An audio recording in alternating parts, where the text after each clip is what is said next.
महसूस हो रहा है। रही राबिया राबिया रुबैया की किताब, उनकी किताब मैंने अभी देखी है, थोड़ा मैंने उसको उलट पलट कर देखा है, उलट पलट कर। उसमें उनकी ज़िंदगी के वाक़यात हैं कुछ अदबी ताल्लुक़ से, और बहुत दिलचस्प किताब है। और उनसे मैं वैसे भी वाकिफ़ हूँ, बहुत अच्छी और शख्सियत हैं, बहुत चुलबुली शरीर और नए नए काम करने वाली।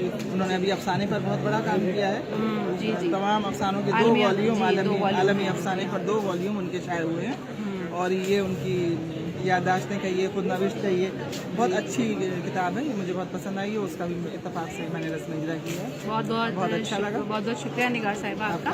इस वक्त हम मौजूद हैं बुक फेयर में। जी हाँ, 2019 का ये दिल्ली में बुक फेयर लगा हुआ है। यहाँ पे स्टॉल रखे हुए हैं और यहाँ अभी 2 किताबों का इजरा निगार साहिबा ने किया है। हम फिर हाजिर होंगे एक नए प्रोग्राम के साथ। इस वक्त के लिए इजाज़त दीजिए। खुदा हाफ़िज़। शुक्रिया।